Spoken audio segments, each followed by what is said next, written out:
영국에 시위 일어난 거 보셨을 겁니다. 국민 저항이 급증하고 웬만하면 잡아갑니다. IMF 지원을 받아야 될 그런 상태고 지금 나라 경영을 하지 않고 전쟁터만 계속 마크롱은 다니고 있죠. 부채가 100%를 넘는 수준입니다. 각국이 되게 힘든 그런 상황이죠. 이 사람들 군대에 보내면 해결이 돼요. 그러니까 이제 다들 그렇게 생각하고 있는 것이 잔인한 이야기지만 실제로 형편이 그렇다고 보시면 됩니다.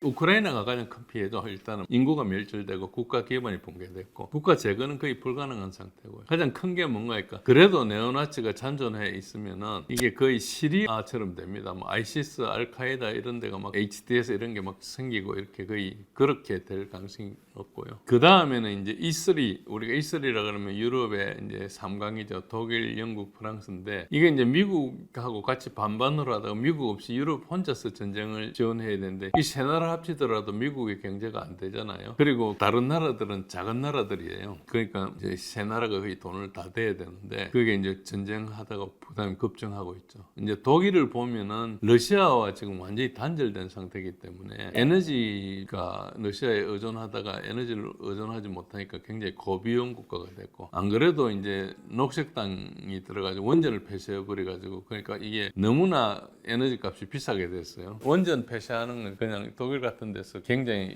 악수를 떴는데 어쨌든 그걸 이제 경쟁력이 하락됐고 그리고 우크라이나 지원에 가장 돈을 많이 대고 있는 나라 중에 하나거든요. 그래서 연금 삭감이나 복지가 굉장히 열악한 상황입니다. 그래서 연금을 깎겠다는 거잖아요. 그리고 영국은 본래 뭐 제조업이 붕괴돼 가지고 금융업으로 연명하고 있는데 지금 브릭스 같은 데가 등장해 가지고 이제 매우 힘든 상황이죠. 금융을 거의 독점하고 있었는데 그게 이제 상당 부분 넘어가고 있습니다. 최근에는 이제 중국이 이제 금 거래를 해 가지고 중국 위안화가 거의 뭐 달러하고 비교할 수준은 아니지만 달러를 이제 위협하려는 그런 포지션을 잡고 있죠. 뭐 아직까지는 달러가 흔들리는 수준은 아닌데 원체 달러가 이제 부채가 많다 보니까 이제 그게 거의 휴지 조각으로 돼갈까봐 이제 좀 걱정이 되는. 아직까지는 그런 단계가 아니지만 그걸 이제 멀리 내다보면 그런 단계고 일단 지금 위안화 위상이 지난 3년 반 러우전 하는 동안에 엄청나게 많이 올라갔죠. 그런 상황이고요. 그러다 보니까 이제 얼마 전에 영국에 시위 일어난 거 보셨을 겁니다. 국민 저항이 급증하고 극단적인 탄압을 하고 있어요. 웬만하면 잡아갑니다. 뭔가 약간만 이상한 행위를 해도 말만 해도 잡아갑니다. 프랑스는 지금 IMF 지원을 받아야 될 그런 상태고 지금 나라 경영을 하지 않고 전쟁터만 계속 마크롱은 다니고 있죠. 그리고 러시아에 대해서 12여 년간 계속 공격을 했는데 지금 러시아는 프랑스에 뒤를 치고 있어요.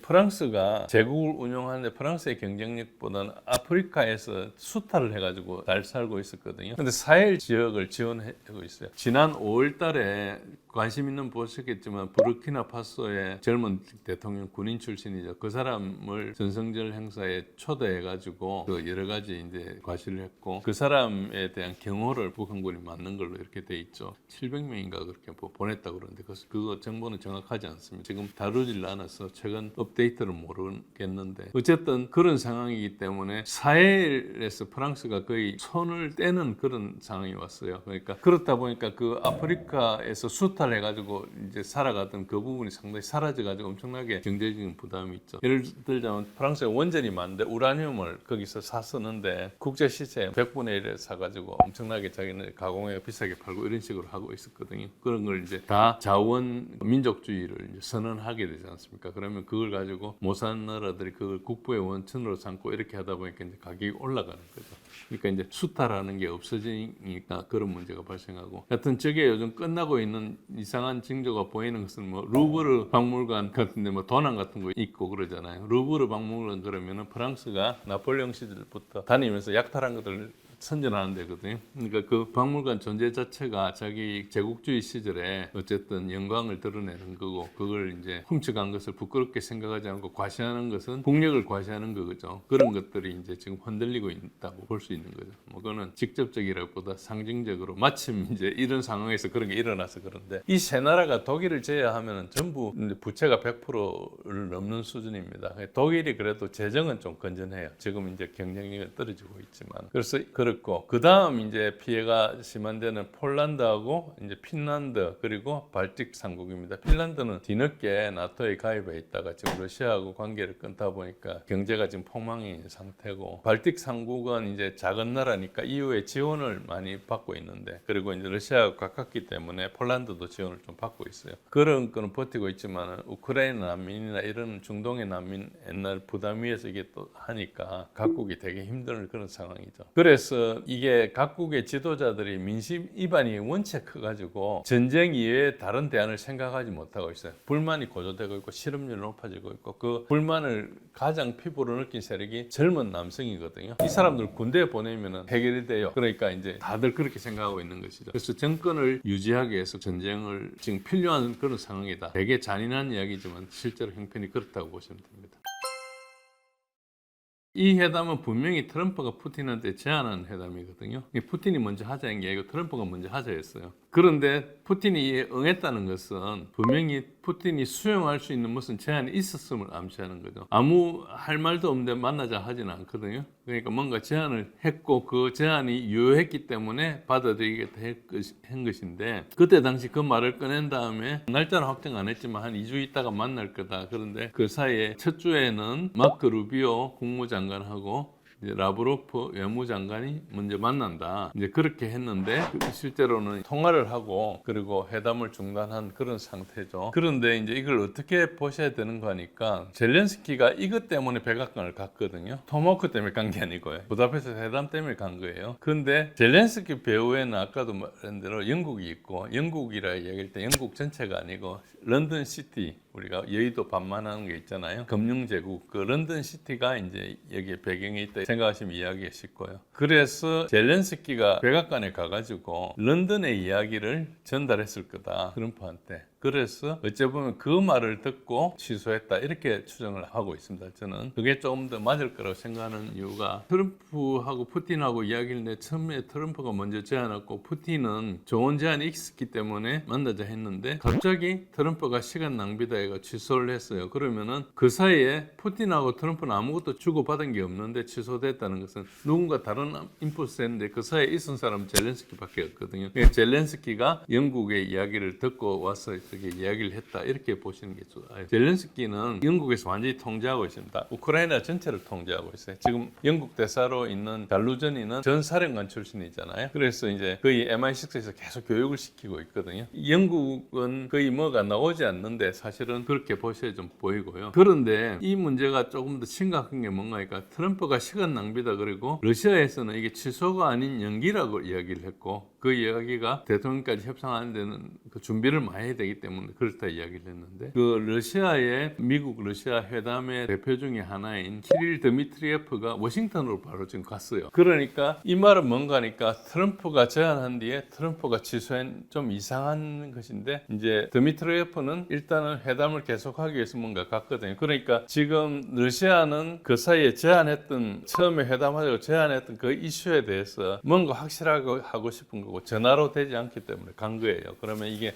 엄청난 비밀들이 오고 가고 있다고 할 수 있는 거죠. 그래서 저는 이제 이 배후에 영국의 금융제국이 있다고 보는 것이고 그것 때문에 이제 지금 정확하게 이 전쟁을 끝낼 것이냐 말 것이냐에 대한 굉장히 중요한 이야기가 오가는 단계에서 일단 중단됐다 이렇게 보시는 것이고 그래서 젤렌스키가 영국의 메신저일 가능성이 되게 높고 토마호크는 의도적인 노이즈일 가능성이 높다. 이게 아무것도 안 되지만 그냥 한번 들었다 놨다 하면서 이야기를 했던 것이고 그리고 갑자기 이때까지 3년 반 동안 아무것도 안 하던 유럽에서 12가지 평화안을 제의했거든요. 그리고 그 내용도 사실상 러시아의 항복을 요구하는 황당한 주장이에요. 그래서 이 과정에서 금융제국이 협박을 한 걸 의심을 한다. 그러니까 트럼프 쪽에 뭔가 약점이 있어가지고 그걸 가지고 지금 하고 있지 않나 이런 정도로의 의심이 되는 이상한 부다페스트 회담 왔다 갔다 한 그 상황이다 이렇게 볼 수 있습니다. 유럽이 관련성을 확보하기 위해서 그런 것이고 일단 성공했다는 것 자체가 굉장히 이제 트럼프 쪽에서는 상당히 좀 불리해진 실제로 글로벌리스트라는 세력과 싸우고 있거든요. 지금 트럼프의 최대 적 중에 하나가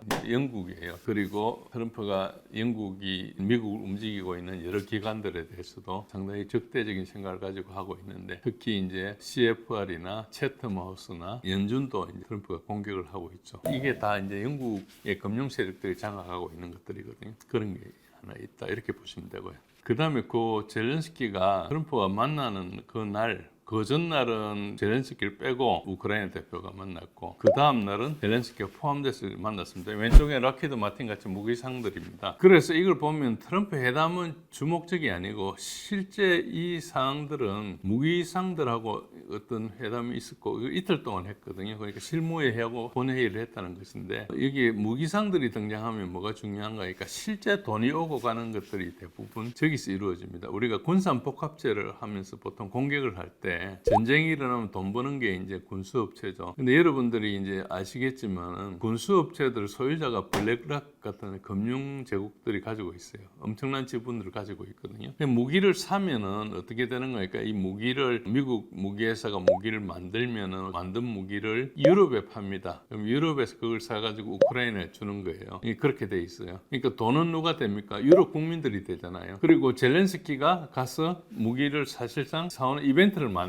거예요. 그리고 이제 항상 시퀀스가 어떻게 되는 거니까 젤렌스키가 트럼프한테 뭔가 퇴짜를 맞아요. 그러면은 쪼로로 영국에 달려가요. 그럼 영국의 의지연합이 모여가지고 젤렌스키 지원하는 걸 결의를 해요. 그러니까 전체적으로 어떻게 무대가 세팅되어 있는 거니까 젤렌스키는 막 자기 나라의 독립을 유지하기 위해서 미국 가서 도와달라는데 미국에서는 안 된다 그래가지고 우리가 도와줘야지 어떻게 하겠나 이런 식으로 해가지고 유럽 국민들 세금을 타내는 거거든요. 유럽의 정치 지도자들이 자기 세금을 타가지고 우크라이나에 줘야 되는데 그냥 줄 수는 없지 않습니까? 그러니까 이런 것들이 계속 일어난다고 볼 수 있어요. 반복되는 펀드레이징 이벤트 작업으로 볼 수 있어요.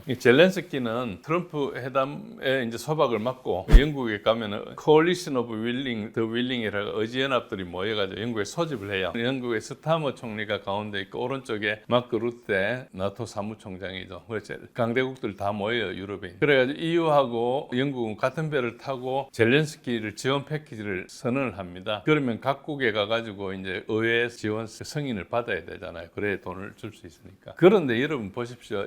영국은 브렉시트를 해가지고 EU에서 완전히 떨어져 나갔잖아요. 근데 이 문제는 엄청나게 같이 다니고 있죠. 그 브렉시트 한 이유가 EU에 있으니까 이민이 막 모여가지고 영국이 좀 힘들어지니까 일단 브렉시트 했는데 이건 이민보다 돈을 훨씬 더 들어가는 작업이잖아요. 그러니까 여기에서 우리가 E3라 그럽니다. E3 그러니까 영국, 독일, 프랑스가 역사적으로 지금처럼 가깝게 지낸 역사가 있었는가? 그런데 이 세 나라의 공통점이 뭡니까? 영국, 독일, 프랑스 지금 경제가 폭망하고 있고 국민의 저항이 극심해가지고 각 나라에서 20% 얻는 지지율을 얻는 지도자가 없어요. 모아봐야 50%도 안 돼요. 어쨌든 영국은 브렉시트로 EU와 결별했는데 이상하게 젤렌스키 지원은 모두 공감하는 이런 상황이거든요. 그래서 이거를 그렇게 단순한 눈으로 보면 안 되고 굉장히 깊은 뭐가 있다고 이렇게 보는 게 정상입니다.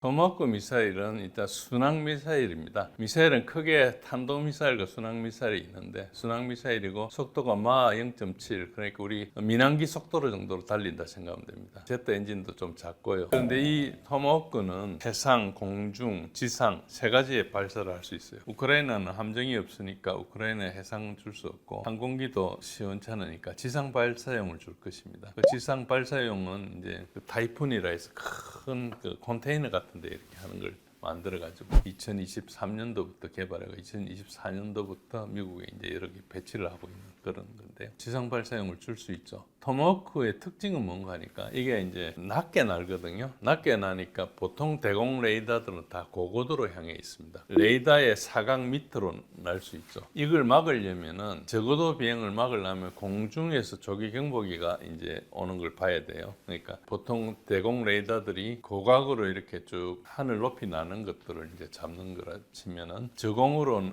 침투하는 것들은 공중에서 이렇게 잡을 수 있거든요. 그래서 우리나라도 이 7737 이런 것들은 공중에서 잡을 수 있습니다. 공중에서 잡으면 저고도라도 잡을 수 있는데 러시아는 공중 조기 경보 통제기가 대수가 많지 않습니다. 나라가 이제 굉장히 크기 때문에 여러 대를 운영해야 되는데 그렇게 많지 않기 때문에 하나의 적어도는 좀 취약점으로 볼 수 있죠. 레이더 표적 근처에서 러시아의 방공무기는 우수하고 그리고 전자전 실력도 굉장히 좋기 때문에 웬만한 건 다 막을 수 있습니다. 이 토마호크 미사일은 이제 중요한 것 중에 하나가 탄두가 이제 3,300파운드 정도 되는데 굉장히 무겁고요. 그리고 다양한 탄두가 가능합니다. 핵탄두를 실을 수 있고 과거에는 핵탄두 버전이 있었습니다. 그런데 2013년도에 순항 미사일을 이제 다 100일 걸로 우리가 이해하고 있습니다. 아마 그때 당시에는 러시아하고 미국이 서로 검증하면서 배역했을 겁니다. 그런데 그 이후에 2019년도에 중거리 무기 협정 INF 그를 트럼프가 탈퇴했기 때문에 그 사이에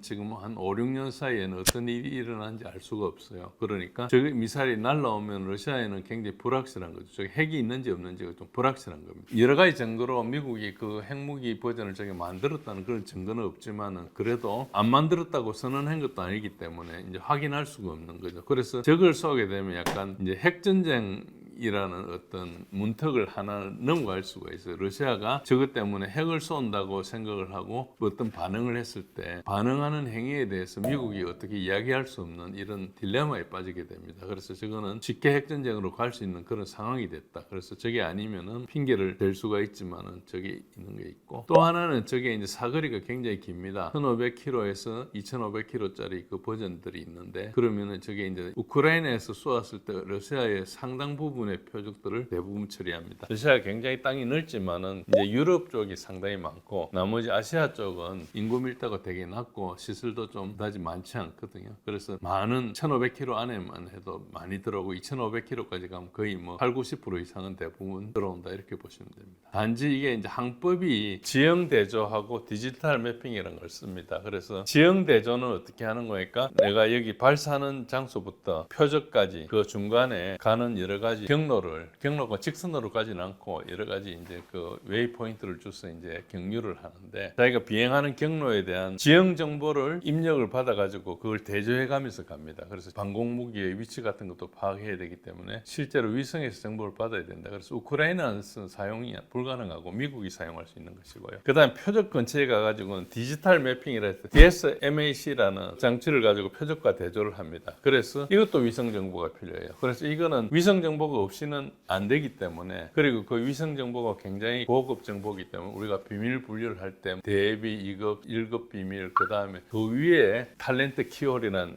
등급이 있어요. 그거는 굉장히 소수 몇 사람들만 보는 그런 정보죠. 그러니까 이거를 뭐 우크라이나 사람은 비밀 인가도 해줄 수 없을 거고 그러니까 대부분 이게 미국 사람들은 쏜다고 보는 거죠.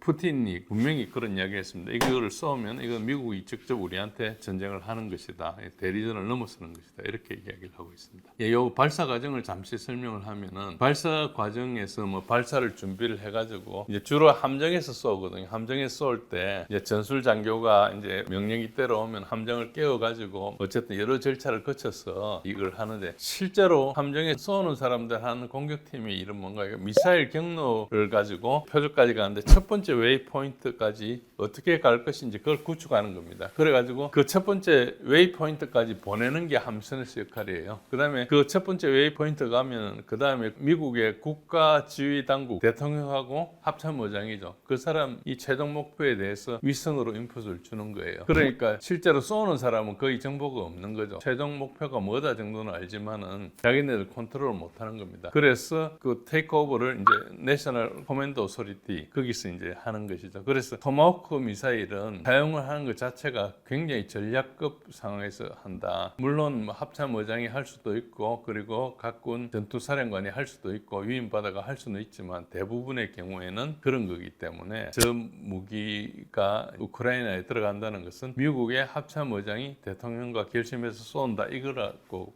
보시면 됩니다. 중간에 있는 발사하는 데서는 거의 통제할 수 없는 게 너무나 많아서 그렇다 보시면 되고요. 그리고 미사일은 최근에도 좀 블락 3, 4, 5가 개발돼 가지고 이 무기는 80년대에 처음 개발된 거지만 최근에 맞게 좀 업그레이드 된 것도 있고 특히 이제 중요한 것 중에 뭔가니까 항제밍 버전들이 있어가 GPS 제밍에 상당히 강하고요. 그리고 발사하고 난 다음에서도 15군데 표적을 변경이 가능합니다. 그러니까 15개 중에 하나라고. 그리고 로이터링을 할 수가 있어요. 그러면 무슨 얘기인가? 우리가 K9 같은 걸 쏠 때 우리가 포병할 때 TOT라는 걸 하지 않습니까? 그러니까 어떤 표적을 제압하는데 한 발 한 발 이렇게 따콩따콩 맞춰서는 효과가 없고 한꺼번에 꼭 맞춰야 되는 그런 표적에 대해서는 여러 발을 동시에 이제 도착하게 하는 것이거든요. 그래서 이제 포병 같은 경우는 각자 계산을 해가지고 도착하게 이렇게 한다고 보면은 이것도 그 비슷하게 미사일을 한 50발 동시에 쏜다 그러면 1번부터 50발까지 한꺼번에 50발을 못 쏘니까 한 발씩 이렇게 50번 쏘면은 근처에 기다리고 있다 50번째 발이 올 때 1번부터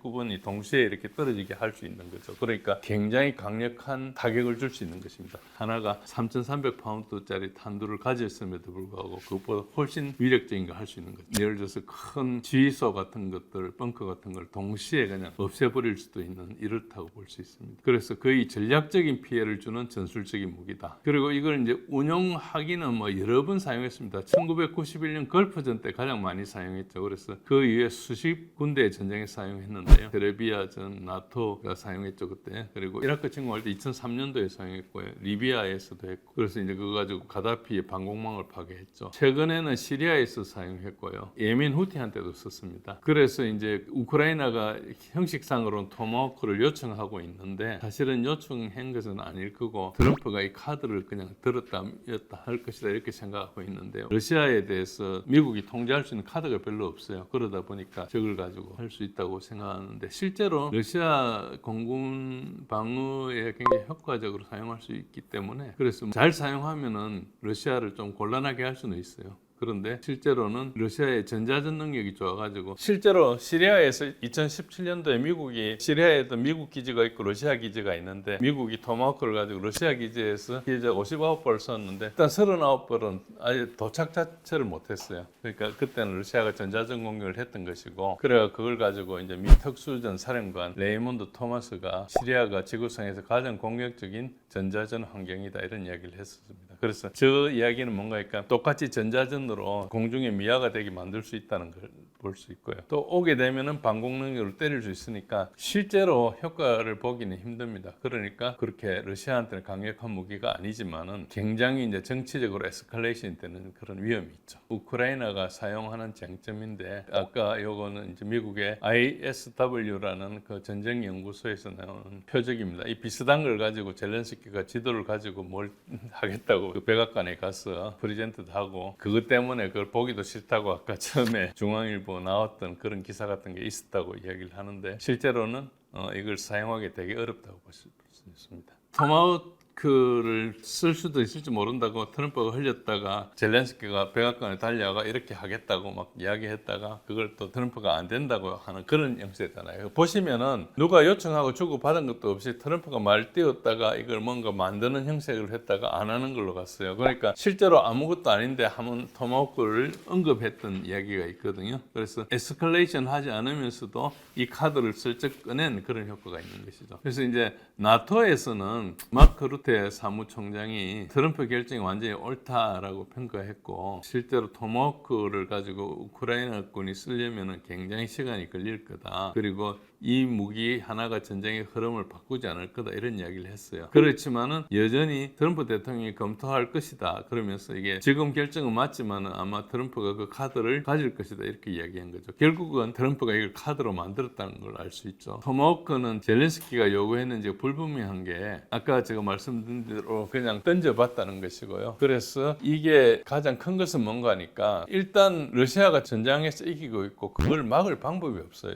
미국이든 서방이 누구든 그렇다 보니까 러시아를 좀 밀어내야 되는데 아무 카드가 없는 거예요. 제재도 안 되고 전쟁도 안 되고 아무것도 없으니까 이제 그렇다고 해서 그냥 항복할 수는 없고 이런 걸 끌고 가면서 여러 가지 혼란스러운 모습을 연출해가지고 이게 하나의 카드가 될 수 있는 것처럼 했다 이렇게 이해하시는 게 좀 나아요. 그렇다 보면은 이게 트럼프의 가장 큰 무기 중에 하나가 예측 불가능성이잖아요. 트럼프는 굉장히 이상한 말을 하면서 거의 또라이 같이 보이는 그런 것이 상대방한테 굉장히 큰 압박을 주는 것이거든요. 그런 면에서 이 카드를 실제로 사용했고 그 카드가 실제로 하나의 유효한 카드가 된 것이죠. 지금 카드를 사용해버리면 제가 아무 카드가 안 될 건데 슬쩍 이렇게 보여줬다는 것이죠. 그래서 협상에서 트럼프가 요거는 약간 잘 이용했다 이렇게 볼 수 있습니다. 예. 서방이 나토를 확장해가고 있고 이 이유는 러시아의 정권 교체가 목적이에요. 이 분쟁의 주체가 금융제국입니다. 마크롱, 스타머, 메르츠 이런 애들이 어리석지만 내 말은 들을 사람이다 이런 사람들이 있는 거예요. 영국의 어떤 그 법률적인 지배를 안 받고 있거든요. 전쟁 나면서 러시아가 다 가져가잖아요. 이 사람들이 엄청나게 강한 것 같지만 돈 권력밖에 없는데 전쟁 나면 그게 다 헛거잖아요. 여러 군데 전쟁이 일어나고 있는데 중국하고 러시아를 흔들어 놓으려고 하고 있는 거예요. 이게 러우전의 성격하고 관련이 있습니다. 서방이 나토를 확장해가고 있고 이 이유는 러시아의 정권 교체가 목적이에요. 러시아를 전쟁을 시켜가지고 경제를 붕괴시켜서 민심이 악화되게 해가지고 정권을 교체한다. 이게 이제 기본적으로 서방의 생각이고 이거 보시면은 1990년대 러시아가 실제로 그렇게 됐어요. 완전히 러시아가 분할돼가 러시아가 엄청나게 못 살게 되던 그 시절 크렘린에 미국 사람이 가가지고 거기 사무실 차지하고 있던 그 시절로 지금 돌아가고 싶어 하는 거예요. 그리고 1980년도에 아프간 전쟁을 유도해가지고 소련을 붕괴시켰던 것처럼 우크라이나 전쟁을 해가지고 러시아를 붕괴시키겠다 이런 멘탈리티를 가지고 있는 거예요. 그 사이에 이제 러시아가 이걸 알고 이제 대응을 했다는 것 있고 그리고 이 분쟁의 주체가 금융제국입니다. 그래서 이게 이제 음모론에 빠지기 쉬운데 어쨌든 여러분들이 그거를 음모론으로 받아들일 게 아니고 실체를 좀 알아야 되는데 글로벌리스트에 대한 이해가 좀 필요해요. 그러니까 미국이 하는 것처럼 미국은 숙주고 런던 시티가 이끌어가고 있고 런던은 지금 100년 이상 이 하트랜드 이론을 가지고 러시아, 이란, 중국을 지금 공략하려고 하고 있습니다. 런던에 군사력도 없는데 어떻게 하느냐? 금융을 가지고 흔드는 거죠. 그리고 바이든 행정부 때 서방이 모두 런던 시티의 통제가 성공했어요. 그런데 이제 트럼프가 가지고 글로벌리즘을 도전하고 있기 때문에 한편으로 러시아하고 트럼프가 싸우지만 한편으로는 런던하고 싸우고 있는 거예요. 그래서 지금 이 부분을 좀 아셔야 되고 금융제국이었던 대영제국 이거는 과거의 대영제국의 후속 형태고 지금 세계 경제를 장악한 금융 엘리트들의 네트워크다. 그래서 군사 식민지 지배에서 금융 경제 통제로 전환된 시스템이라 보면 되고 이게 이제 브레튼 우드 체제 이후에 이제 글로벌리즘으로 재포장됐다. 브레튼 우드 체제가 붕괴된 게 왜 중요한가니까 브레튼 우드 체제가 있어가 1971년 금태환제를 포기하기 전까지는 달러가 고정환율이고 금의 패거가 돼 있었거든요. 그러니까 달러가 힘이 있었던 거예요. 근데 달러를 많이 찍어내고 이제 그걸 못해가 변동환율제가 되고 나서부터는 이제 런던이 장악하기 시작했죠. 그래서 기본적으로 모델은 제국주의의 잔재를 유지하고 세계 자원을 착취하고 금융중개를 독점하고 세금 피난처 그리고 네트워크를 지속합니다. 지금도 달러 역외 시장에 한 10조 달러어치를 이 런던 금융 세력들이 장악하고 있어요. 그래서 대부분 그 통제를 위해서 하는데 여러분도 알다시피 신용평가사 이런 것들이 사설기관 있잖아요. 사설기관인데 신용평가를 하면은 그 기관이나 국가의 이자 비용 부담을 증가시킬 수 있어요. 그러니까 이게 어째 보면 어떤 국가들이 경제 제재를 하는 것보다 훨씬 큰 거일 수가 있어요. 이게 그냥 실시간으로 항상 늘 일어날 수 있다는 것이 있고요. 그런 측면이 있습니다. 그래서 이 사람들은 이제 글로벌리즘의 목표가 뭐냐 하면은 일단 주권 국가들 중심의 어떤 대안을 위협하는 거예요. 그러니까 각국이 주권을 가지고 있다. 이 상황이 굉장히 이 사람들한테 힘든 거예요. 기본적으로 뭔가니까 금융자본들은 돈을 엄청나게 많이 가지고 있잖아요. 그리고 이것은 임기가 없는 영구적인 권력이에요. 그런데 각국으로 들어가면 정권 임기를 가진 유한 권력들이 그걸 통제하잖아요. 정체적으로. 그게 이제 싫은 거죠. 그래서 그걸 피하기 위해서 글로벌리즘이라는 걸 만든 겁니다. 그래서 소위 말해서 룰 베이스드 인터내셔널 오더라는 게 그런 거예요. 국제법과 관계없이 자기네들이 원하는 아젠다로 움직이는 거죠. 그 아젠다를 누가 합니까? 월드 이코노미 포럼에 가면 매일 아젠다를 이야기해요. 매일 모여가지고 거기에 나오는 사람들이 연결되어 있는 거죠. 숫자가 많지도 않습니다. 그래서 이제 단순하게 무역 중심제가 아니고 은행, 보험, 투자를 통해서 자본 흐름을 통제하고 그리고 이제 공식 식민지는 없어도 비공식 금융 제국으로 재편되어 있고요. 그래서 어째 보면은 변동 환율제 자유화 이런 게 자본 자유가 되면서 이제 이게 부활했죠. 조지 소로스가 영국 파운드화를 공개해가지고 IMF에 빠뜨리고 그리고 우리나라도 IMF를 당했죠. 그게 97년도 당했는데 90년대 초에 자본 자유를 했어요. 그리고 자본 자유를 해가지고 장벽을 없애놓으니까 왔다 갔다 하면서 이제 그 파괴해버리는 거죠. 그래가지고 우리나라 알짜 기업들, 은행들 이런 거 다 지분을 외국 회사들이 가지고 있잖아요. 그러면 그 기업 해가지고 생기는 프로시드, 그러니까 어떤 산물을 국민들이 가지고 있는 게 아니고 금융자본들이 가지고 나가는 거죠. 그러니까 이제 국민들은 계속 일마하면서 이제 빠지는 그런 구조죠. 그러니까 이런 식으로 이제 이야기하는데 그 면적이 우리 여의도 반만한데 데 있었고 런던 시티가. 그리고 이거는 왕실하고 정부와 별개로 운영되고 있어요. 그래서 이미 그 자체가 초정부 상태, 영국의 어떤 그 법률적인 지배를 안 받고 있거든요. 특히 이제 옛날 자기 식민지였던 이제 버진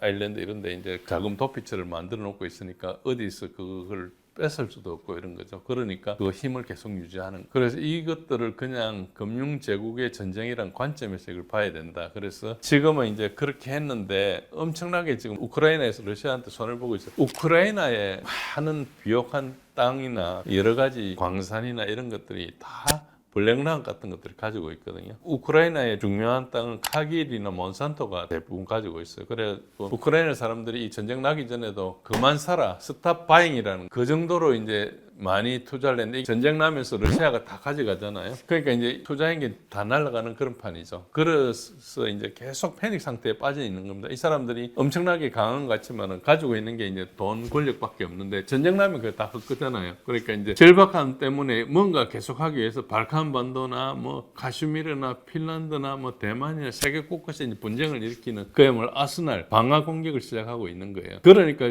최근에 뭐 여러 군데 전쟁이 일어나고 있는데 왜 일어나나 뭔가 중국하고 러시아를 흔들어 놓으려고 하고 있는 그런 걸로 보고 있습니다. 그래서 기본적으로 지정학적인 불안전의 원인이 그냥 일어나는 게 아니고 돈을 가지고 돈을 흔드는 사람이 자기 돈 잃기 싫고 뭔가 그걸 장악하기 위해서 지금 하고 있는 거다. 그래서 그게 서방 제국의 틀 아래에 있기 때문에 크게는 서방 제국의 헤게몬을 잃고 있기 때문에 러시아하고 중국한테 상당히 밀리고 있기 때문에 생기는 과정이기도 하지만은 어째 보면 상처 입은 동물이 막 발아가는 그런 상황과 비슷하고 이런 말씀은 국가 행위자로 보는 모델로 설명이 안 됩니다. 각국이 모든 걸 자기가 결정한다 이렇게 생각하시면 이게 설명이 안 되고 많은 부분 지금 EU를 보면은 굉장히 각국은 주권을 상실한 상태예요. EU가 막 결정을 하는데 EU의 수장이 선거회가 된 사람이 아니잖아요. 아름아름으로 권력을 가지고 지배를 해요. 현재 집권 세력 보십시오. 스타머 그 사람은 이제 뭐 영국의 금융 세계의 지배를 받겠죠. 마크롱 프랑스 마크롱 누굽니까? 로스차일드 돈 만지는 사람이잖아요. 은행원 출신이에요.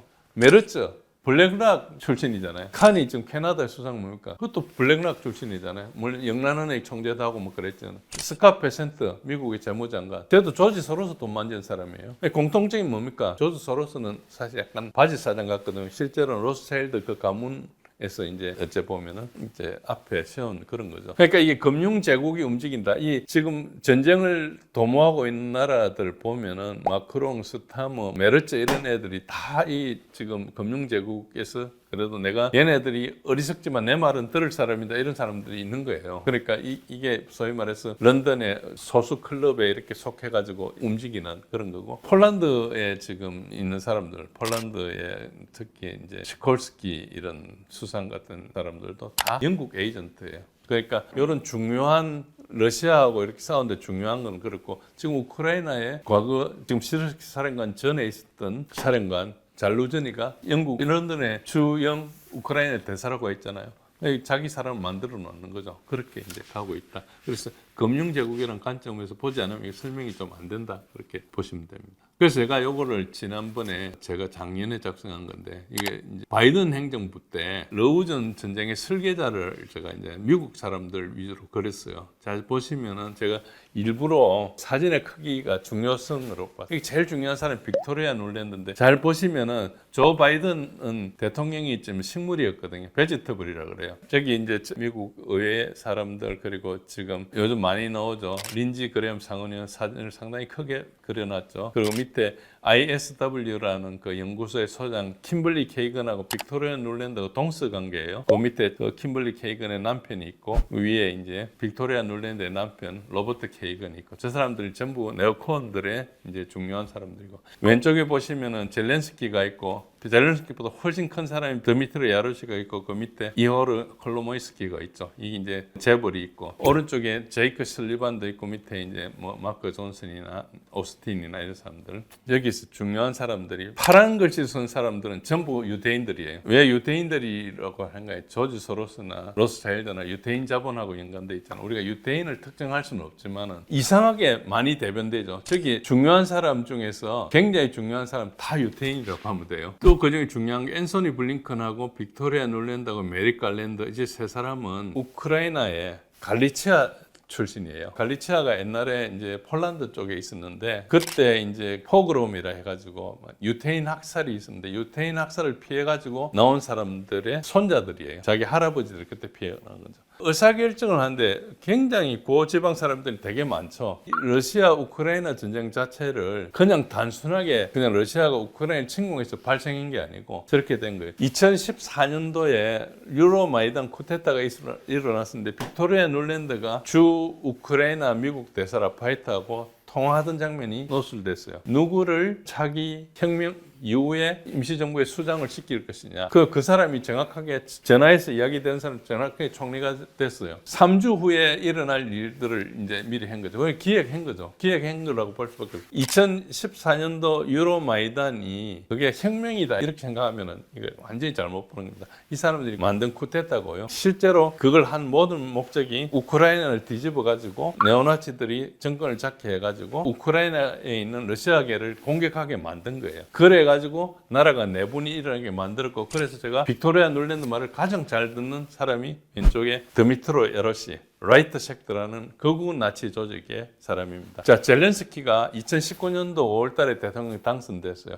취임을 합니다. 취임한 지 일주일 안에 드미트로 에로시가 일간 신문에 대고 이야기합니다. 젤렌스키가 나라를 배반하면은 목숨이 위험하다. 내가 우크라이나 우리 같은 광화문 내거리에 목을 달아놓겠다 이렇게 이야기한 거예요. 아니, 그게 일간 신문에 공개적으로 나왔어요. 그냥 카드라가 아니고 공개적으로 나왔어요. 지금도 인터넷 찾아보면 있습니다. 그 말은 젤렌스키가 처음에 자기가 평화 포디움, 그러니까 평화를 하겠다는 플랫폼에서 당선됐잖아요. 70몇 프로 지지율가 당선됐거든요. 그때 당시에 돈바스 내전을 끝내겠다 했는데 드미트로 에로시가 극우 나치가 그걸 위협했어요. 그 말은 젤렌스키가 꼭두각시라는 얘기죠.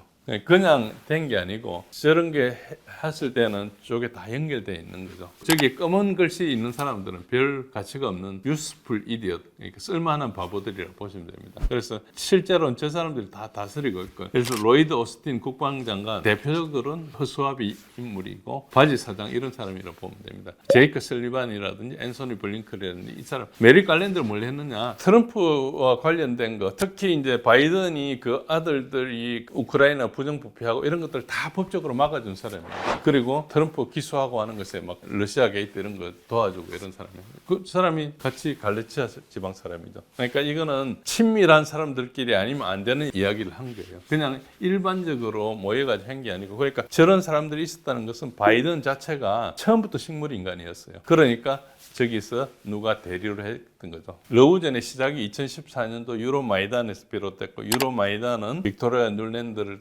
포함한 미국의 세력들이 조작해서 만든 것이다. 그래가지고 이 전쟁은 2014년부터 시작된 것이라고 보시는 게 맞습니다. 기본적으로 영국의 금융제국은 뭘 생각하는 거니까 이게 100년 된 이론이에요. 맥킨더 이론이라 그래요. 그거 1917년도에 두 차례에 걸쳐 완성됐는데, 세계의 힘은 저 하트랜드라는 것을 통제하는 게 힘인데, 저 육지에 있는 커다란 대륙을 누가 통제하느냐? 영국은 해양 세력이니까 덩치가 다 통제를 못한다. 그래서 선박의 접근성을 확보한다. 그래가지고 디바이드 앤드 룰을 하는데, 그건 로마 시대 때부터 했던 거죠. 근데 그거 하는데 배 들어갈 만한 데는 분쟁을 다 일으켜 놓는 거예요. 그래서 분쟁을 일으켜야 하기 때문에, 그래서 중동에도 가보면은 순위파하고 시아파 있는데 같이 섞어가 한 나라를 만들어 놓고 막 이렇게 하는 거예요. 그러다 보면 한 나라가 되니까 이제 싸울 수밖에 없죠. 않습니까? 인도와 파키스탄도 인도가 독립하면서 일부러 그렇게 갈라놓은 거죠. 그래가지고 지금도 싸우고 있잖아요. 그러니까 그런 식으로 한 거고, 그다음에 저기에 들어갈 수 있게 유대인들이 이스라엘 땅에 뭐 고향을 찾아서 온 거다. 그거는 그 스토리고요. 실제로는 저기 들어간 유대인은 유럽 인종이에요. 처음에 뭐 로마의 압제를 피해가지고 생긴 디아스포라가 아니고 아슈케나지 사람들을 모아가지고 온 거예요. 그러니까 유럽 사람들을 지금 이스라엘에 심어놨어요. 이스라엘 모든 수상들은 이름을 다 갈았어요. 우리 지금 수상이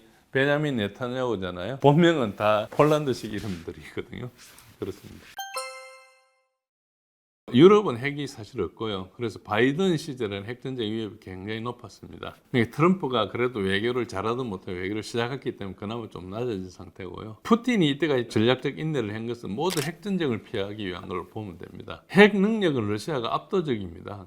근데 핵 능력도 있지만 의지가 중요하잖아요. 그래서 이제 핵을 못 쏠 거라 생각하고 앞에서 이제 유럽에서 깔쭉깔쭉된다 이렇게 보시면 됩니다. 핵 탄두 숫자는 러시아하고 미국하고 오랫동안 협상을 했기 때문에 비슷합니다. 근데 투발 수단은 현재 러시아가 압도적으로 우위에 있습니다. 핵은 이제 특히 세 가지 투발 수단이 있거든요. ICBM 지상에서 쏘는 거, 그리고 SLBM 잠수함에서 쏘는 거, 전략 폭격기 쏘는 ALBM 공중 투하 발리스틱입니다. 세 개가지 있는데 러시아는 이 세 가지를 전부 다 2018년도에 극초음속 미사일로 바꿨어요. 근데 미국은 SLBM 트라이던트 2D5를 제어하고 나면은 다 성능이 낮습니다. 그리고 그것도 이제 오래돼 가지고 다시 개량하고 있는데 원래 그 SLBM 미국계 8,000km 이상 가기 때문에 성능이 좋았어요. 그래서 저걸 제외하면 성능이 좀 낮고 최근에 이제 트럼프 대통령이 뭐 핵잠수함 위협하고 했던 게 다 저걸로 보시면 됩니다. 그런데 작년에 이제 러시아는 오레스닉을 발사했고 그리고 지금 며칠 전에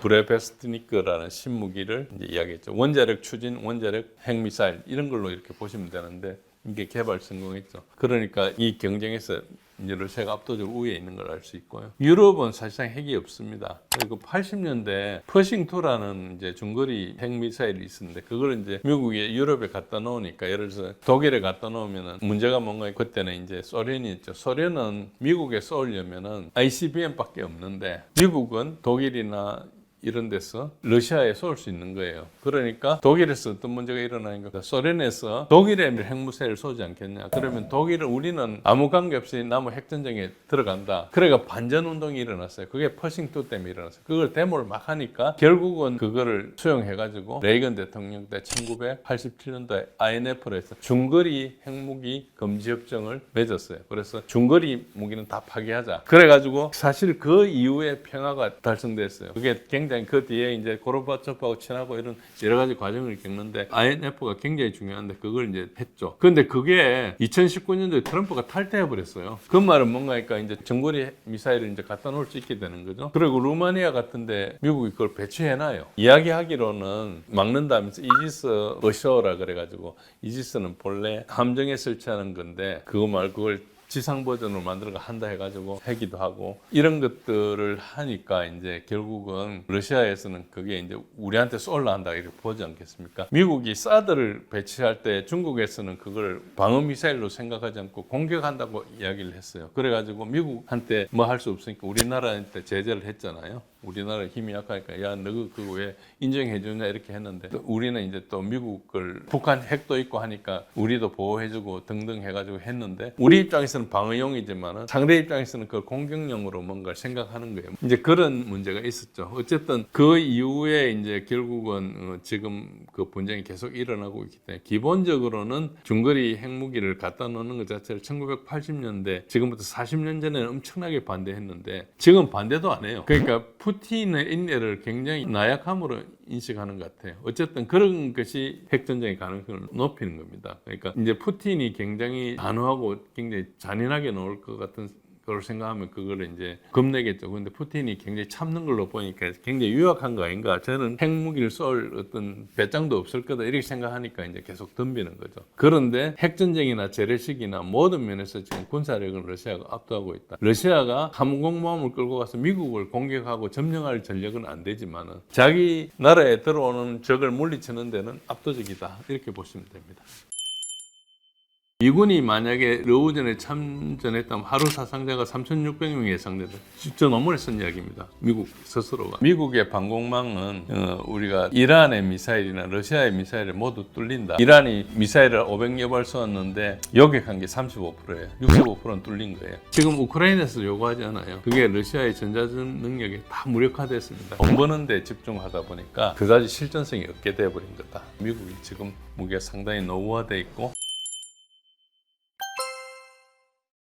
예, 미국의 군사력은 일단 너무 구식이다. 그래서 항모는 20세기 전력이고 지금 현재는 현대전에서 극초음속 미사일이 발달했는데 여기서는 매우 취약하고 지금 전쟁부 장관 피터 헥세스가 민간인일 때 한 이야기가 동영상이 지금도 떠돌고 있습니다. 중국과 충돌할 경우에 미국 항모정단이 20분 내에 전멸할 수 있다. 미국 항모가 11척인데 다 가더라도 20분 내에 전멸한다. 극초음속 미사일 앞에서는 항모는 우리가 시팅 닭이라 그래요. 오리가 날아다니지 않고 앉아 물속에 떠 있으면 그거 쏘는 거 쉽잖아요. 그걸 이야기하는 거예요. 그러니까 시팅 닭이란 말을 씁니다. 그리고 두 번째는 방공망이 너무 약해요. 그러니까 미국의 방공망은 우리가 이란의 미사일이나 러시아의 미사일을 모두 뚫린다. 러우전에서는 패트리어트 우크라이나 있잖아요. 그걸 이스칸데르 미사일을 파괴해요. 그런 동영상이 다수 존재합니다. 미사일을 막기 위한 건데 미사일에 의해서 방공무기가 포대 하나에 1조씩 하는 그 무기가 없어지는 거죠. 그리고 지난 6월 달에 12일 전쟁이라 해가지고 이스라엘, 이란 무기에 미사일에 뚫렸거든요. 그 데이터가 여러분 이스라엘은 아주 좁은 지역에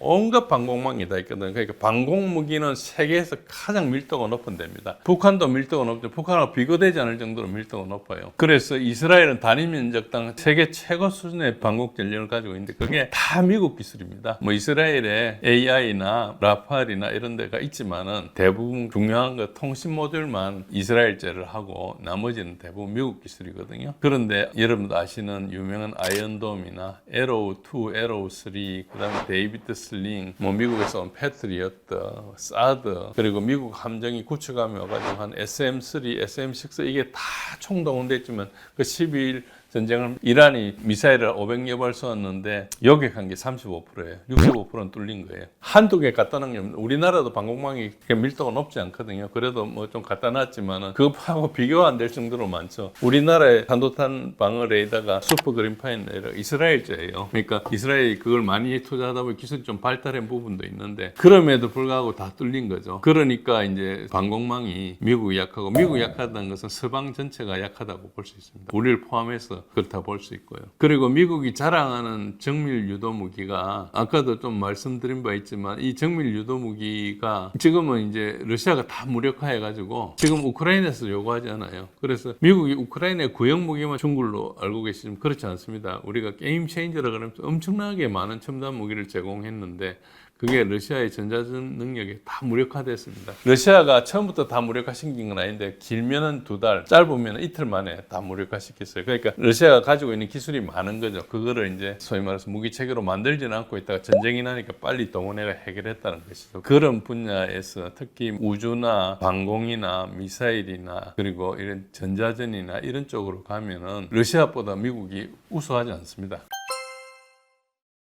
요거는 우리가 미국 육군전쟁대학 아미 워칼리지라는 데서 나오는 개간지가 있습니다. 한 계절에 한 편씩 나오는 논문인데 파라메터즈라고 그게 이제 굉장히 좋은 논문들이 많은데 2023년도에 그 논문이 실린 것이 있는데요. 우크라이나 전쟁에서 드러난 주요 교훈이라 해서 이제 쭉 그 논문에 써놨는데 제가 그걸 요약해서 헤드라인만 이렇게 말씀드리겠습니다. 일단 지휘 통제 시스템이 취약한 그런 취약성이 노출됐다. 그래서 과거에 아프간이나 이런 데 들어간 것과 달리 지금은 완벽한 통신과 대형 지휘소 이런 것들이 실제로 옛날에는 아무 데 들어갔을 때 마음대로 누릴 수 있었는데 전자전이나 무인기나 위성 인지를 가진 적 앞에서는 이런 것들을 생존할 수 없다. 그러니까 통신이 늘 보장이 안 되는 거예요. 대형 지휘소가 있어도 그게 지휘소에서 늘 정보가 흘러 들어오는 게 아니고 계속 끊임없이 교란되고 방해받는다는 것이죠. 그래서 지휘 통제 시스템을 지금처럼 설계해서는 안 된다. 완전히 이제 소위 말해서 어떤 상황에서도 버틸 수 있게 이렇게 해야 된다. 그렇게 이야기했고요. 저것은 과거에 스마트식으로 이렇게 갔던 지휘 통제 발전하는 그런 걸 리비키 교수나 이런 분들이 이야기했던 그거와 상당히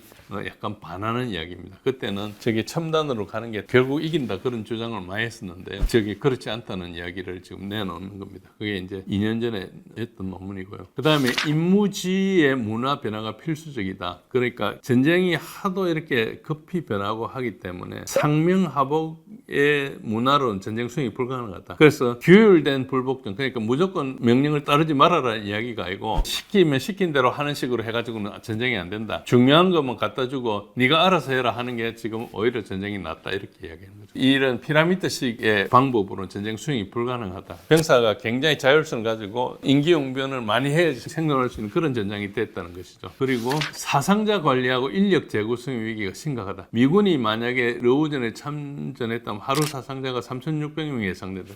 저 논문에 쓴 이야기입니다. 미국 스스로가. 우크라이나가 해가지고 지금 1,500~600명이 하고 있는데 저기서 하루 3,600명을 예상했어요. 그런데 미군은 현재 모병이 부족하고 개인 예비군을 축소해가지고 굉장히 미군에 지금 인력이 없어서 전략적인 취약점이 있다. 트럼프가 들어서기 전에 2년 전에 논문에 나온 이야기예요. 그리고 전쟁 양상의 변화는 지금 기술 혁명이 반영하고 있는데 기술이 하도 빨리 되니까 무인기나 위성이나 센서나 스마트폰, 이걸 오픈소스 정보 오신트라 그래. 이런 것들이 주무기화가 되는데 이거는 옛날에는 국가 행위자들이 했는데 지금 비국가 행위자들도 한다. 아무 테러 단체도 할 수 있는 것이다. 예멘 이런 데서 할 수 있는 것이고 미군이 과거에는 독보적으로 우세했던 것이 상대적으로 굉장히 약화됐다. 지금 기술이 엄청나게 빨리 보급돼 가지고 누가 받아가 쓰느냐가 중요하지. 미군처럼 누가 하나 만들어 가지고 전력화해 가지고 몇 년 걸려가 오면 벌써 이게 구형 기술이 되고 이런 거에 걸려 있다는 이런 이야기를 했습니다. 그리고 이제 기만 작전 이런 걸 많이 해야 되고 비밀 해제 정보 이런 것도 많이 해야 되는데 이제 무조건 자꾸 통제하는 게 이야기가 아니다. 웬만한 것들은 계속 알려줘야 된다. 그래서 하급 부대에서 여러 가지를 보고 자기가 판단할 수 있게 만들어야지 상급에서 이게 그야말로 전쟁 지도를 할 수 없다는 이야기를 하고 있어요. 그리고 다영역 작전 발전이 핵심이다. 그러니까 이거 전통적으로 육군은 육군, 육해공군이 따로 해가지고는 안 된다. 지금 이렇게 같이 해야 된다 이런 이야기를 하고 있는데 사실은 저 이야기를 잘 들어보면은 미군은 합동군이기 때문에 통합작전 수행 체계가 미진한 게 드러났어요. 지금 미군은 계속 이렇게 합동 이렇게 하려 그러지만 각 군이 예산을 주도하고 각 군이 모든 걸 주도한 싸움이 있으면 통합이 좀 안 되는 문화가 있습니다. 그걸 뭐 하기 위해서 40년 전부터 엄청난 노력을 했는데요. 아시다시피 미국의 초대 국방장관이 제임스 포레스탈인데 저 사람이 말을 안 되니까 자살했어요. 국방장관 1호가 1947년도에. 그래서 아예 지금은 각 군 예산을 별도로 신령을 합니다.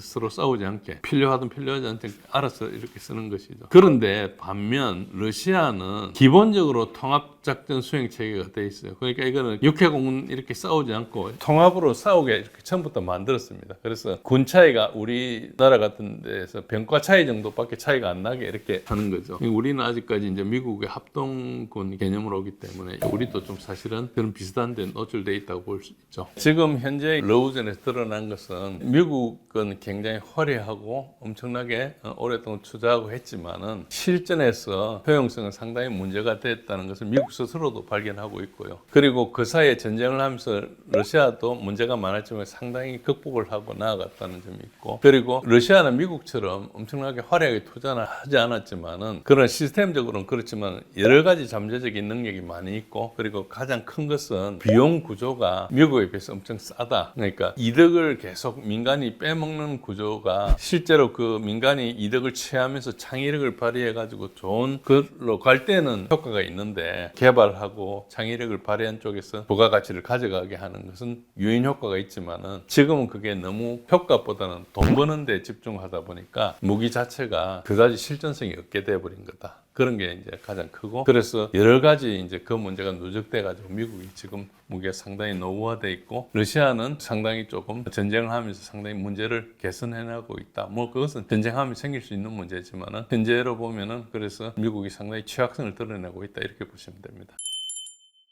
영국이 시킨 대로 하는 사람이에요. 굉장히 많은 사람 죽어나가고 해도 후퇴 명령을 안 내려요. 유럽은 지금 전쟁을 끝내고 싶지 않는 거예요. 유럽인들과 워싱턴에 있는 매파들이 함께 트럼프를 밀어냈다고 볼 수 있거든요. 이거는 심각한 겁니다. 트럼프가 결국 받아들여서 이제 부다페스트 회담을 전쟁이 멈추게 되면 죽은 목숨이 돼요. 젤렌스키가 도피를 해야 되는 그런 상황이에요.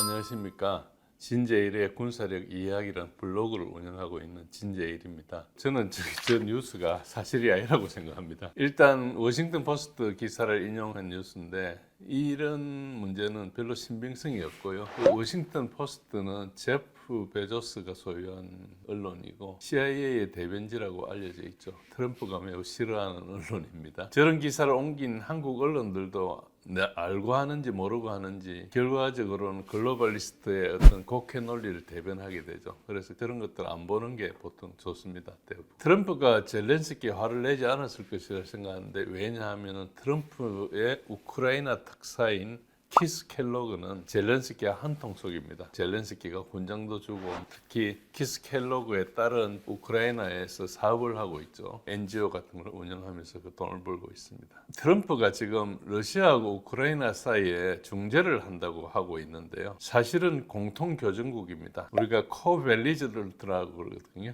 벨리저런트라 그러면 이제 교전국이고 코벨리저런트라 그러면은 이제 두 개 이상의 교전국일 때 일종의 이제 공범 같은 경우도 범죄적으로 이야기하자면 공통 교전국이에요. 그래서 트럼프가 지금 마음만 먹으면은 당장 전쟁을 끝낼 수 있습니다. 스타링크 맞고도 전쟁을 할 수가 없어요. 스타링크가 우크라이나군의 백폰 통신망이거든요. 우크라이나가 가지고 있는 보통 통신망은 다 망가졌고, 그래서 이제 백폰 통신망으로 스타링크를 쓰고 있고, 스타링크 단말기를 가지고 여러 가지 중요한 정보도 주고받고 명령도 하고 지시도 하고, 스타링크가 없으면 우크라이나군이 갑자기 오합지졸이 되는 것이죠. 그 외에 우크라이나가 러시아에 대해서 어떤 걸 발사할 때, 특히 장거리 표적에 대해서 발사할 때는 대부분 미국의 위성 정보가 필요합니다. 특히 정찰 위성은 세계 최고 수준으로 알려져 있죠. 그 중에서도 가장 뛰어난 키올 위성과 그 급들이 한 110개가 돌아다니고 있습니다. 보통 나라에 상상할 수 없는 그런 것들이죠. 그래서 미국이 완전히 손을 뗀다 그러면 전쟁이 바로 끝납니다. 그러니까 이제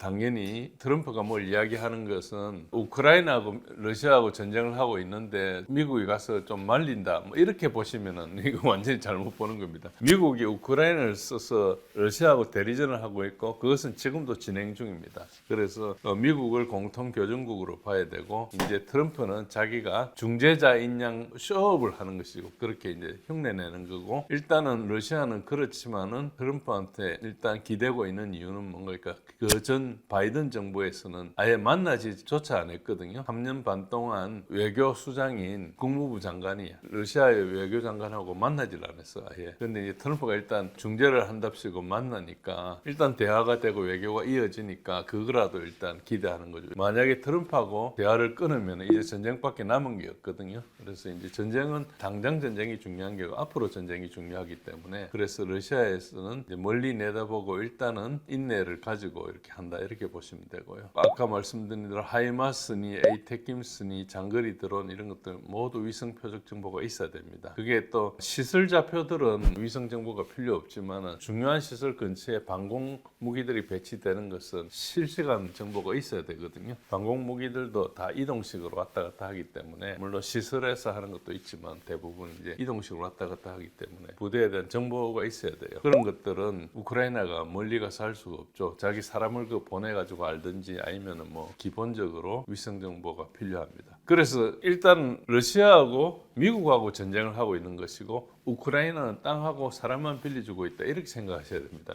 이걸 자꾸 우크라이나하고 러시아하고 전쟁하는데 트럼프가 뭔가 말리는 것처럼 생각하면 이걸 완전히 잘못 보는 거죠. 그리고 이때까지 트럼프가 취임한 이후로 트럼프가 젤렌스키한테 압력을 넣은 적이 단 한 차례도 없습니다.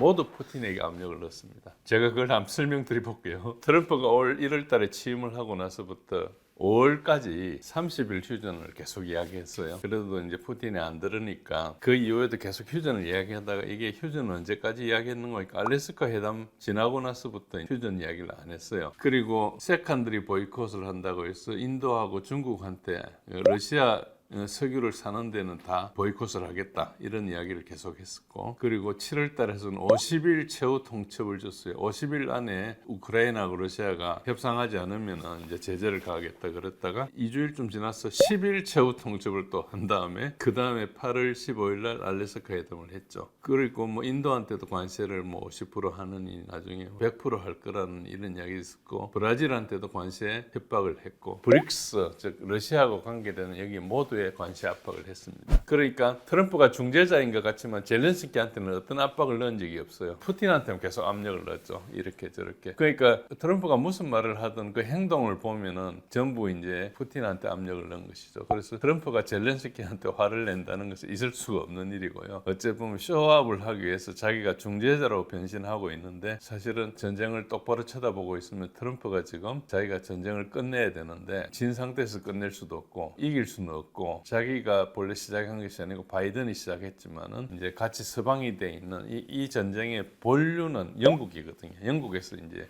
압력을 넣어서 이렇게 된 건데, 바이든이 경제 제재를 했던 것 중에서 트럼프가 해제한 것이 하나도 없습니다. 그리고 오히려 이번에 트럼프가 러시아 가스에 대해서 제재를 했죠. 심지어는 변기 수입 같은 것도 못하게 제재를 하고 했습니다. 그래서 이 자체가 워싱턴 포스트에 있는 기사나 이걸 인용한 우리나라 기사나 이것들이 다 그냥 쓰레기 같은 소리다. 그냥 여러분들 헷갈리게 하는 소리고, 본질은 트럼프가 푸틴한테 어떻게 전쟁을 프레젠트할 거냐, 이게 남아있는 거죠. 트럼프가 우물쭈물하고 있는 거라 이렇게 보시면 됩니다. 그리고 이제 푸틴은 트럼프에게 도네츠크를 넘기라고 이렇게 뭐 했다고 뭐 이야기하고 있는데, 그 말은 믿기 힘듭니다. 왜냐하면 푸틴은 영토 문제 자체를 거론하지 않습니다. 러우전의 가장 큰 원인은 나토가 계속 확장이 돼가지고 이제 우크라이나하고 조지아까지 오게 된 겁니다. 그래서 이제 조지아를 가지고 이야기하다가 조지아 전쟁을 2008년도 했죠. 그리고 이제 조지아에서는 영국에서 여러 가지를 뭘 하고 있지만, 일단은 조지아 사람들이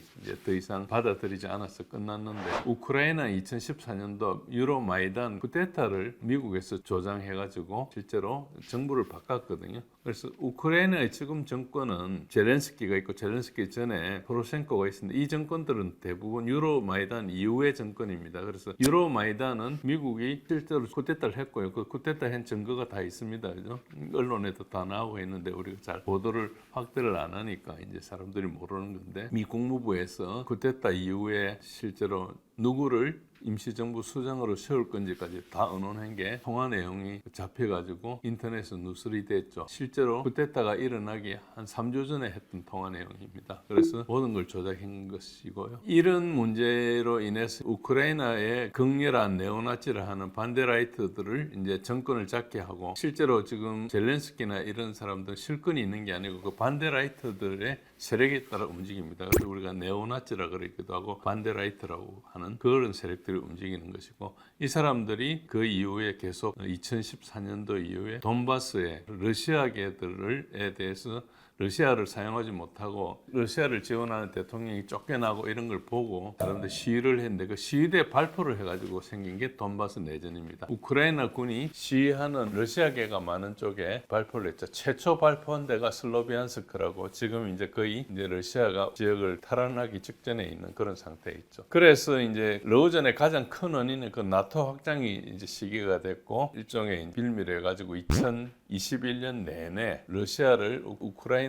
전쟁을 하게 하는 그런 시동을 계속 걸었습니다. 그 문제 때문에 전쟁을 하게 된 것이고, 미국이 러시아하고 전쟁을 하게 된 이유는 러시아가 핵강국이기 때문에 직접 전쟁을 해가지고는 이길 수가 없다고 생각하기 때문에 전쟁을 해서 러시아의 경제력을 공격하는 것이 목적이었습니다. 그래서 전쟁을 오랫동안 하는 게 이제 가장 큰 어찌 보면 전략이죠. 그런데 이제 러시아가 그럼 우크라이나를 왜 러우전을 시작했느냐, 2022년도에 시작한 것은 근본적인 문제는 나토 확장입니다. 나토 확장에 대한 대응을 서방에서 전혀 받아들이지 않았기 때문에 그렇고요. 이거는 러시아한테는 생존 문제입니다. 우크라이나가 러시아한테 생존 문제일까, 이게 이해가 안 되면은 기본적으로 한번 생각해 보시면 됩니다. 예를 들어서 중국이 북태평양 조약기구라는 걸 만들어 가지고 카나다나 멕시코에 가가지고 중국의 미사일들을 배치하고 이러면은 미국이 가만히 놔두겠습니까? 그러니까 똑같은 거예요. 지금 그 미국의 멕시코 같은데 중국이 핵무기를 갖다 놓는 거하고 똑같은 거거든요. 그런 상황에서 미국이 중국 보고 점잖은 말로 이야기하고 이렇게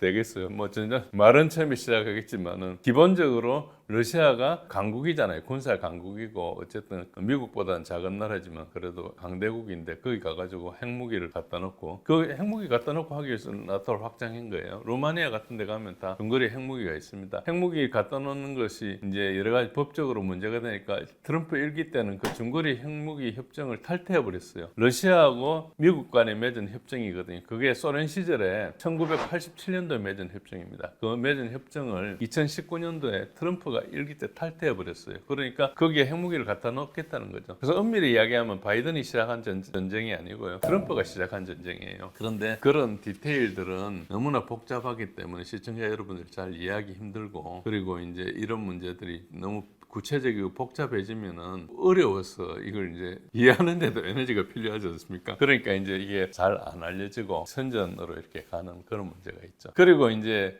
러우전을 시작한 두 번째 직접적인 이유는 법적인 근거 때문에 그렇습니다. 그래서 영토 문제가 아닌 러시아의 인권 문제로 시작했습니다. 지금도 유럽에서는 그렇게 주장하고 있고 우리도 많은 분들이 러시아가 영토 외욕 때문에 우크라이나를 침공했다. 그래서 우크라이나를 침공하고 나면 폴란드나 독일이나 이런 데 갈 것이라고 이렇게 주장하고 있는데 그것은 우리가 그 말이 맞는지 안 맞는지 생각해 보면 간단합니다. 어떻게 생각하면 되는 거니까 만약에 영토 문제였다면 러시아가 우크라이나를 침공한 2022년 2월 24일 이틀 후에 젤렌스키가 협상을 하자 그랬어요. 그래서 그 말을 사실은 영토에 관심이 있으면 들을 리가 없잖아요. 그런데 그래 하자 그래가지고 6일 후에 벨라루스에 협정을 시작해가지고 한 달여 동안 협정을 했어요. 한 달 반 가까이 협정을 내가 이스탄불 옮겨가 해가지고 4월 초에는 이스탄불 커뮤니케라 그래가지고 러시아하고 우크라이나 간에 협정을 거의 맺고 젤렌스키하고 푸틴의 서명만 남은 상태에서 이제 작성을 해놨어요. 그거는 작성한 것도 우크라이나의 생각대로 작성을 한 거예요. 물론 디테일은 협의가 완성 안 됐지만은 그 상태에서 영국의 보리스 존슨 수상이 와가지고 협상을 중단하고 전쟁을 했거든요. 그러니까 여기에서 이 전쟁을 이끌어 나가는 데 있어서 우크라이나는 굉장히 시키는 대로 말을 들은 사람들이고 실제로는 유럽의 마스터들이 와가지고 했다. 그렇게 하는 것이고 푸틴의 요구사항은 간단합니다. 유럽의 안보 구도를 다시 정하자. 나토 문제를 협의하자는 거예요. 우크라이나는 병이 아닌 정세다. 그래서 유럽의 안보 구도가 이렇게 확정이 되지 않으면 계속 전쟁이 날 수밖에 없는 상황이다. 그걸 얘기하는 거죠. 그래서 그걸 근본 원인이라고 그래요. 루트 코즈. 그 문제를 해결하자 그러는데 아무도 들어주지 않고 있습니다. 심지어 트럼프도 들어주지 않고 있어요. 그러니까 이게 이제 외교로 될 사항이 사실은 아닌 상황이죠. 그래서 러시아는 그러면 전장에서 끝장내겠다 하면서 가는 것이고 전장에서 계속 불리하니까 이제 유럽이나 서방에서는 좀 애간장이 타는 그런 상황이다. 이렇게 보시면 됩니다. 그래서 요 보고서는 제가 읽지는 않겠는데요. 2019년도에 미국의 랜드 연구소 보고서인데 이게 뭔가 하니까 익스텐딩 러시아라 해서 러시아의 군사력을 과도하게 팽창을 유도해가지고 경제의 균형을 무너뜨려 쓰러지게 한다. 그러면은 경제가 나빠지면 러시아 국민들이 푸틴에 대한 지지가 없어질 거니까 안에서 여러 가지 소란을 일으켜가 정권 교체를 한다. 이게 목적이에요.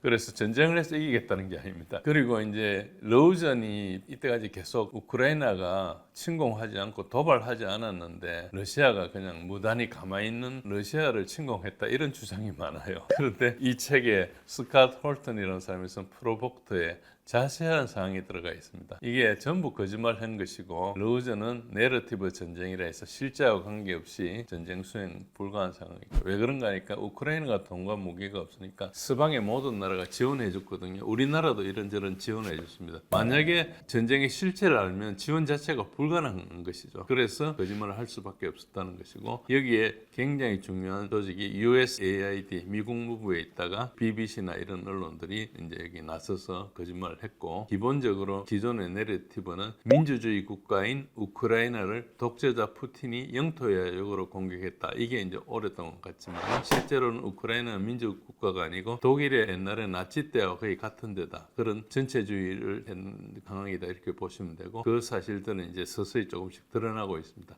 요거는 이제 정확하게 아셔야 될 게 뭔가 하니까 2022년 2월 24일 날 푸틴이 침공할 때 그때 법적인 근거를 뭘 들고 나왔는 거니까 보호 책임의 세 가지 기둥을 들고 나왔습니다. 대량 학살이나 전쟁 범죄나 반인도적인 범죄나 인종청소 이 네 가지 대규모 잔악 행위에 대해서는 세 가지 기둥으로 이렇게 처리를 하게 되어 있습니다. 이게 국제적인 협약인데요. 첫 번째는 모든 국가가 자국민을 보호할 책임이 있죠. 우크라이나 국가는 러시아계도 있고 우크라이나계도 있고 헝가리계도 있고 루마니아계도 있고 섞여 있습니다. 그런 다민족 국가인데 거기에서 우크라이나계가 아닌 데를 처벌하거나 특히 이제 포격을 하면 인종 청소를 한 것이 않습니까? 우크라이나가 2014년도 돈바스 내전 이후에 이제 돈바스에 있는 러시아계 민간인 14,000명을 살해했습니다. 저것은 OSC의 기록이 있습니다. 두 번째 기둥은 뭔가니까 이게 자국민에 대해서 보호 책임을 다하지 못할 때는 더 넓은 국가사회가 그 개별 국가가 책임을 다하도록 지원하고 격려할 책임이 있다. 이게 이제 두 번째 사항이죠. 그것 때문에 민스크 1, 민스크 2 협정이 맺어졌습니다. 그거 할 때 프랑스와 독일, 러시아와 벨라루스가 이제 개입했죠. 근데 그게 8년 동안 지켜지지 않으니까 세 번째는 어떻게 됩니까? 한국과가 자국민을 보호하는데 명백하게 실패하고 있는 경우 국제사회는 유엔 헌장에 따라서 개입을 하고 집단 행동을 할 수 있어야 된다. 이렇게 해서 러시아가 들어갈 때는 유엔 헌장 51조에 따라서 개입 들어간 겁니다. 근본 원인은 나토 확장이지만 실제로 나타난 것은 러시아계 인종 청소를 하고 있기 때문에 간 겁니다. 그 다음에 사람들이 잘 이야기하지 않는 것 중에 하나가 2021년 3월 24일 날 젤렌스키가 그때 대통령으로서 크림과 돈바스 지역의 재정복 행정명령을 서명을 했습니다. 저거 트럼프 때는 못하고 있었어요. 그런데 바이든이 취임하고 두 달 있다가 저거 서명을 했어요. 그러니까 전쟁을 하겠다고 시작한 거죠. 트럼프 때 아마 전쟁을 시작했으면 트럼프가 동의 안 해줬겠죠. 그러니까 트럼프가 바뀌고 바이든이 될 때 기다렸다가 저걸 했어요. 그래가지고 그해 내내 포격을 강화했습니다. 포격을 할 테니까 너가 덤벼봐라는 식이었죠. 그래도 안 듣고 이제 그때 2021년 미국과 러시아 간에 여러 가지 이제 그 나토 관련된 여러 가지 문서를 러시아에서 보내고 있는데 결국 바이든 행정부는 받아들이지 않았거든요. 그래가지고 2022년 1월 달까지 그게 해결이 안 돼가지고 이제 전쟁을 해야 되겠다 생각하고 있는데 2022년 2월 16일부터 저게 이제 전쟁 나기 8일 전입니다. 돈바스 지역의 포격을 2차 강화합니다. 저 그래프를 보시면 그 전까지 한 하루에 포격이 한 50분 되다가 그 다음에 1400번 이렇게 급증하게 됩니다. 그 뭐 70배씩 늘어나는 거죠. 그렇게 하는 것은 뭔가니까 이래도 덤비지 않겠느냐는 것이죠. 그러니까 아까 저 책에 스캇 홀턴의 책 제목이 프로복트다. 도발했다는 거예요. 도발을 해서 유도를 한 거죠. 푸틴은 나름 법률가니까 저걸 이제 기다리고 있다가 저 모든 요건이 이제 확보가 됐다 해가지고 도네츠크 인민공화국과 루안스크 인민공화국하고 러시아 간에 그때는 다른 국가였잖아요. 그 간에 우호 및 협조 상호지원 조약을 서명하고 그 다음날 의회 비준하고 그 다음날 지원 요청해가지고 그래서 유엔 헌장 51조를 발동해가지고 한 3일 만에 이제 법적으로 처리를 했어요. 우리가 어디 가서 문서 막 떼가지고 내듯이 이제 그런 걸 해가지고 정당성과 합법성을 확보한 다음에 24일 날 이렇게 인종 청소 사태에 개입한 겁니다. 그러니까 특수 군사 작전이라는 게 러시아계에 대한 우크라이나의 인종 청소 사태에 개입해가지고 막은 거예요. 이 전쟁의 실체가 그렇게 되어 있습니다. 그래서 아까 다시 트럼프가 여러 가지 제안했는데 젤렌스키가 왜 거절했느냐 이게 이제 본래 질문이었는데 젤렌스키는 지금 전쟁이 멈추게 되면은 일단 권력을 잃게 됩니다. 그리고 죽은 목숨이 돼요. 일단은 우크라이나 내부에 너무 많은 피해가 일어나고 있기 때문에 아내가 지금 굉장히 소용돌이 요소가 많은데 전쟁을 하고 있고 여러 가지 계엄 사태에다가 네오나치들이 압박을 하고 있는데 이게 이제 견딜 수 있는 수준을 넘으면 이제